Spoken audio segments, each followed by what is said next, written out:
शाहरुख, आप जाएंगे दोबारा अमेरिका? हाँ, काम के लिए अगर बहुत कोई जबरदस्ती करेगा तो आ जाएंगे। थोड़ा दूर है और मुश्किल होती है यहाँ पर आने में, मगर काम के लिए अगर कभी आना पड़ेगा तो जरूर आऊंगा। लेकिन कुछ 10-20 लोगों के साथ आऊंगा यार, कि अकेला खड़ा करके मुझे इंटरोगेट ना किया जाए तो बेटर है। आप जी, आपने ये भी कहा था कि अच्छा हुआ मेरे साथ मेरा परिवार नहीं था, क्योंकि अगर यही सब उनके साथ होता, जब वो आपके साथ होते तो बहुत दिक्कत होती। क्या आप लेके जाएंगे अपने परिवार को अब दोबारा अमेरिका? एनीवेज बहुत दूर है तो हम इतना आते नहीं है। और आई मीन अगर if you are with your family और फिर अगर ऐसा होना शुरू हो जाता तो नॉर्मली जैसा लगता है जब मैं फैमिली के साथ होता हूँ तो जो इमिग्रेशन वाले हैं शायद मुझे थोड़ा शरीफ ही समझते ज़्यादा, कि बीवी बच्चों वाला है तो शरीफ ही होगा। बट मतलब मेरा इतना कोई स्ट्रॉन्ग टेक नहीं है उसके ऊपर। बट इट्स नॉट कि मैं जो है अगर छोटा चांस लगेगा तो आ जाऊंगा। वैसे ही बहुत दूर है, मैं वैसे ही थोड़ा सा खिंचता हूँ यहाँ पर आने से, क्योंकि 100% थोड़ा सा डिफिकल्ट है यहाँ पर जो भी सिक्योरिटी होती है, और मेरे नाम के साथ या रिलीजन के साथ जुड़ा हुआ थोड़ा सा एक रहता है। तो आई और normally try to avoid it, but of course if one has to come one will come. My name is Khan के लिए तब आपने कहा था कि कहीं कोई सू ना कर दे हमें, लेकिन क्या अब आपको लग रहा है कि ये खान सरनेम भारी पड़ रहा है, इसकी वजह से मुश्किल उठानी पड़ी? नहीं, मेरा जो सरनेम है और मेरा जो रिलीजन है और जो मेरा देश है, उस पर मुझे इतना भरोसा है और उसका मुझे इतना विश्वास है उस पर, कि किसी के उस पर कम विश्वास करने से या ज्यादा विश्वास करने से मेरा विश्वास ना डगमगाता है ना ज्यादा स्ट्रांग होता। My belief in my country, my belief in my religion, my belief in being a secular citizen of my country is so strong that no amount of praise makes me feel extra nice about it, or no amount of disrespect makes me think less of myself, my religion or my country. So मैं उससे हट ही नहीं सकता, क्योंकि वो बहुत ही उच्च कोटि का एकदम टॉप लेवल का विश्वास है। तो मेरे नाम से या मेरे काम से या मेरे जो मैं हूँ, मुझे ऐसा नहीं लगता कि मुझे कभी भी कमतरी या कुछ ऐसा लगेगा कि मैं एक्स्ट्रा हूँ उससे। मैं एक नॉर्मल इंसान हूँ और कोशिश नॉर्मल इंसानों की तरह रहना चाहता हूँ। And I would always believe that my country and my religion and what I do as an Indian citizen and a Muslim is it's a good life what I lead.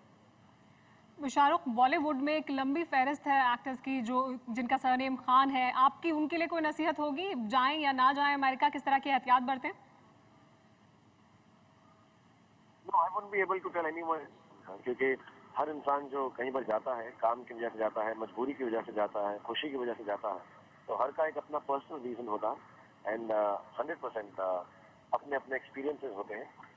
ये जो मेरा experience है इससे ये नहीं है कि मैं काम के लिए नहीं आऊँगा या मैं किसी को बोल सकूँ कि इस देश में मत आए। मुझे लगता है जिसको जहाँ जाना हो, यही हमारा कल्चर है कि जिसको जिसमें खुशी मिले उसको वही करना चाहिए। तो मैं तो किसी को नेगेटिव या पॉजिटिव नहीं बोलूँगा। सब पढ़े लिखे हैं, सारी दुनिया घूमे हुए हैं, सबको समझ है, और हर किसी को अपनी अपनी नेसेसिटी और नीड के हिसाब से काम करना चाहिए। So I am okay with this, I am absolutely all right, but and I'm really sad that it had to happen to me, which is unfortunate, but I will put it behind me and move on. It is not important how anybody treats me. It's important how I treat them, and I truly believe that I'll continue to treat everyone as well as I've always thought of them. I think जो immigration में जो interrogation होती है वो normal से ज़्यादा थी, और बहुत वक्त और वक्फा ले लिया उन्होंने उसको ख़त्म करने में। एंड आई जस्ट फेल्ट कि थोड़ा सा वो गलत था, बिकॉज अगर आप अपने पूरे पेपर्स के साथ जाएं और किसी देश में जाएं तो 15 मिनट 20 मिनट 25 मिनट आधा घंटा तक मैंने इंतज़ार किया है, अगर लाइन हो या कभी कोई चीज़ के अंदर दिक्कत हो। बट ऐसा 1.5 घंटा पौना 2 घंटा लग जाना किसी के लिए तो थोड़ा सा अजीब भी लग रहा था, क्योंकि उनके सवालात ऐसे थे कि कोई वाउच करेगा अमेरिका में कि आप हमारी कंट्री में एंटर कर रहे हैं। मैं 1.5 महीना पहले यहाँ पे 40 दिन की शूटिंग करके गया हूँ। वैसे भी 2 बार उससे पहले जनवरी में 1 महीना शूटिंग करके गया हूँ। तो थोड़ा सा ऑड लग रहा था। सारे पेपर्स थे, हमारे साथ एस्कॉर्ट थे जो उनको समझा चुके थे, जिनको अलाउ किया गया था अंदर सिक्योरिटी के through. So I found it a little odd कि this is going on and on and on. So I was a little disturbed about the whole thing. जी, शाहरुख और जो भी इस खबर को सुन रहा है वो भी इसी तरह से इस पर रिएक्ट कर रहा है, लेकिन आप हमेशा सफ़र करते रहते हैं, आप अमेरिका ही नहीं पूरे मुल्क के, पूरे देश के दुनिया के अलग-अलग देशों में जाते हैं। इस तरह की घटना क्या पहले कभी हुई है या आपको कभी लगा था आपके साथ ऐसा हो सकता है?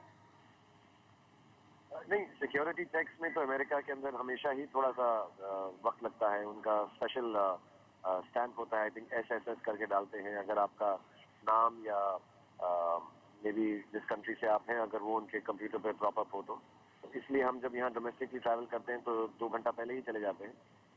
बट इंटरनेशनली इमिग्रेशन पे America takes longer for immigration, लेकिन हम रिस्पेक्ट करते हैं उसकी क्योंकि उनको एहतियात बरतनी है। But I have never had this kind of an experience, honestly. और I hope it's the last time also किसी भी देश में या किसी भी आदमी के लिए या औरत के लिए जो ट्रैवल कर रहे हैं थोड़ा सा तकलीफ हो जाती है क्योंकि you don't know what to answer or say to them, वो क्या पूछ रहे हैं समझ में नहीं आता। एंड they are जो सिक्योरिटी होती है वो थोड़े से they are people who look big on authority. तो यू फील कि हमको इनकी तमीज से बात करनी चाहिए। एंड समटाइम्स 14-15 घंटा ट्रैवल करके आया है तो it's little sad and disrespectful I feel sometimes if it goes on beyond what is normal. और शाहरुख, जहाँ तक हमें जानकारी है, आप इस वक्त भी एयरपोर्ट पर मौजूद हैं। जो आपके साथ पहले हुआ जब आप यहाँ पहुंचे थे नेवाक एयरपोर्ट पर, अभी आप शिकागो एयरपोर्ट पर हैं, क्या अभी लग रहा है कि दोबारा उस तरह की घटना हो सकती है? डर तो नहीं लग रहा आपको?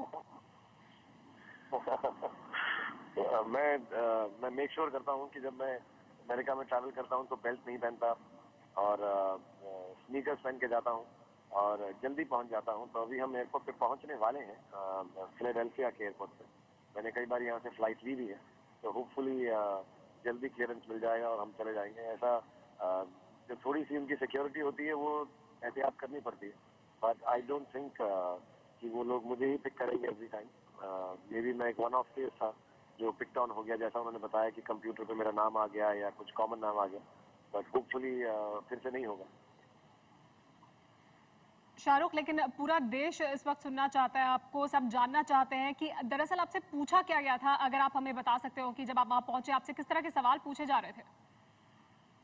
तो पहले तो जेनेरिक ही थे कि आप यहाँ पर क्यों आए हैं, आप क्या काम करते हैं।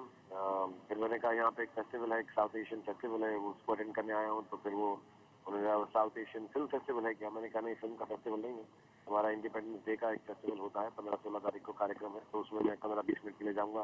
मैंने कहा वहाँ क्या करेंगे। तो मैं कहा मैं लोगों से थोड़ा बातचीत करूँगा, ऑटोग्राफ दूंगा। शायद वो फोटोग्राफ्स का तो एक अपॉर्चुनिटी होता है वहाँ पे। पहले भी इसने 1-2 बार किया है ऐसा। और ये कमिटमेंट मेरा एक्चुअली पिछले साल का था। विद माय शोल्डर शायद मैं ट्रैवल नहीं करता अगर मैं उसको चेंज कर सकता था। देन उसके बाद उन्होंने मुझसे पूछा कि कहाँ पे रहेंगे। वो सब हमारे को जो इमिग्रेशन स्लिप होता है उस पर लिखा हुआ था और एक फाइल बना कर दी थी प्रमोटर्स ने मुझको, जो मैं उनके सामने रख दी थी कि इसमें सारी डिटेल्स हैं अगर कुछ चीज़ आपको चाहिए, किसी का नाम। और उनके एस्कॉर्ट भी आए हुए थे। फिर उसके बाद फिर मुझसे पूछना शुरू किया कि किसी का नाम बोल सकते हैं आप जिनको यहाँ जानते हैं। तो मैंने अज्यूम किया कि प्रमोटर्स का पूछ रहे हैं। तो मैंने कहा ये तो है यहीं पर एस्कॉर्ट, इनसे आप पूछ लें। तो उन्होंने कहा नहीं, अमेरिका में आप किसको जानते हैं। तो मैंने 1-2 नाम बोले जिनको मैं जानता हूँ। तो उन्होंने कहा उनका नंबर चाहिए हमको, टेलीफोन नंबर। तो वो मुझे अजीब लगा बिकॉज मुझसे कभी भी इमिग्रेशन में ऐसी बात नहीं पूछी गई। तो मैंने पूछा नंबर किस लिए। तो उन्होंने कहा वो वाउच करेंगे आपके लिए कि आप मतलब हम पूछना चाहते हैं कि आपको वो जानते हैं या नहीं। तो मैंने कहा, उन्होंने फ़ोन अलाउड नहीं था, तो मैंने कहा कि मैं फ़ोन में देखकर बता सकता हूँ आपको। तो दे दिया, आप फ़ोन में देख के बताएं। तो फिर मैंने एक नंबर दिया। फिर उन्होंने कहा कोई और किसी का नाम दें। फिर मैंने एक और नाम दिया। फिर उन्होंने कहा उनका नंबर दें। फिर उन्होंने कहा एक और नाम दें। तो 3-4 नाम लिए उन्होंने जो मेरे को लगे कि अमेरिका में मैं जानता हूँ, उनके नाम दिए और उन्होंने नंबर लिया। फिर वो चले गए 15-20 मिनट के लिए, कुछ पता करने गए होंगे, नंबर चेक करने गए होंगे। उसके बाद वापस आए। फिर उन्होंने मुझे कहा कि आपका बैग हमें चेक करना है। So I said please do it. लेकिन बैग मेरा आया नहीं था, तो डिले हो गया था 4 घंटा। तो फिर मुझे लगा कि वो वेट कराएंगे मुझे 4 घंटा। तो मैंने कहा can I call someone at the airport और फाइंड आउट कि मेरा बैग कब आएगा। तो उन्होंने कहा आप वैसे फ़ोन अलाउड नहीं है, लेकिन आप एक फ़ोन कर लें अगर आप करना चाहते हैं। तो then I made a few calls actually because they didn't check on how many calls I was making. और उसके बाद फिर वो हमने किसी को भेजा वहाँ पे, इंडियंस थे बहुत सारे मैनेजर्स एंड ऑल। तो फिर उन्होंने जाके उनको शायद बोला सुपरवाइजर को कि वो मुझे जानते हैं, मेरी शनाख्त कर सकते हैं या जो भी। तो वहाँ से वो सुपरवाइजर आए। फिर उन्होंने कहा कि आई एम सॉरी बट हमको 15-20 मिनट और लगेंगे क्योंकि आपका नाम जो है कंप्यूटर पे है तो आप प्लीज पेशेंट रखें और वेट करें। तो मैंने कुछ नहीं बोला, मैंने ये नहीं पूछा कि नाम किस चीज़ से कॉमन है मेरा, मैं बस खड़ा रहा। फिर वो कुछ 15-20 मिनट करते रहे कुछ अंदर, मैं बाहर खड़ा था उनके काउंटर के पास, उन्होंने मुझे साइड में खड़ा कर दिया। एंड उसके बाद वो आए, फिर मेरा हैंड बैग चेक किया और कहा कि 5-7 मिनट और लगेंगे, फिर उसके बाद फिर चले गए। तो ऐसे ही वो आते जाते कुछ चेक कर रहे थे, आई थिंक वो नंबर चेक कर रहे होंगे, और उसके बाद आके उन्होंने कहा कि बात करते हैं। तो शाहरुख इट आप वाज जी, शाहरुख आपसे कितनी देर पूछताछ हुई? I think the whole process normally 15-20 minute लगते हैं इमिग्रेशन के अंदर, किसी भी कंट्री में जाओ, अगर आप लाइन में लगे हो तो। मैं तो लकीली पहले पहुंच गया था, but the whole thing took about an hour and a half और little more, 1 hour 45 minutes maybe। तो मैं कुछ 12:30 से लाइन किया था और मैं 2:30 बजे, 2:45 बजे बाहर निकला। तो थोड़ा सा लंबा ही था, क्योंकि वो बैग्स भी आए चले गए, मतलब सारे लोग चले गए, सारी फ्लाइट चले गई, तो काफी लंबा अरसा लग गया था बहुत। शाहरुख, लेकिन जो कुछ हुआ उसको जब से ये खबर आई है, आपके जो तमाम फैंस हैं पूरे देश में, वो ये खबर सुनने के बाद उनमें बहुत ज्यादा गुस्सा है। आप कुछ कहना चाहेंगे उनसे? हाँ, मुझे जनरली मैं सच बोलूं तो इसमें हमें गुस्सा नहीं करना चाहिए। पहली बात तो ये है, मुझे खुद गुस्सा नहीं आया, क्योंकि मुझे ऐसा लगा कि हम कोई चॉइस लेते हैं कहीं पर जाने की या कहीं से आने की, तो वो हमारी चॉइस है। और हमें जो है ये दिमाग में रख के जाना चाहिए कि हम कहीं जा रहे हैं तो वहाँ के जो रूल्स हैं हमारे रूल से अलग हैं, और हमें उसे फॉलो करना चाहिए, one. But second part is कि होपफुली जैसा आम लोग जब जाते हैं तो उनके लिए ऐसी परेशानी ना हो, मैं ऐसी उम्मीद करता हूँ। हालांकि इसकी कोई गारंटी नहीं है, ये होगा ही। यही दुनिया है जिस दुनिया में हमने ही क्रिएट की है, ऐसी दुनिया जहाँ पे ऐसी तकलीफ है। सो एंगर से ज्यादा मुझको, क्योंकि आई डोंट थिंक यहाँ पे कोई इंसान अच्छे नहीं है या लोगों ने कोई बदतमीजी की। आई थिंक जो इनके प्रोसीजर है वो हमसे मेल नहीं खाते, वो थोड़े से ज्यादा है। एंड प्रोसीजर पे गुस्सा उतारने का कोई फायदा नहीं है। So I would just request everyone not to get angry और disturb with this, but yes, it is something which questions your self-respect, and on that front I did feel a little bad and hurt, but I wouldn't say I would have taken it as to a personal ego situation, क्योंकि अब मुझको आना था तो मैं आया हूँ। अगली बार सोचेंगे कि भाई अगर नहीं जाना चाहते तो नहीं जाएंगे, but that is the way it should be. गुस्सा करने से कोई फायदा नहीं होगा।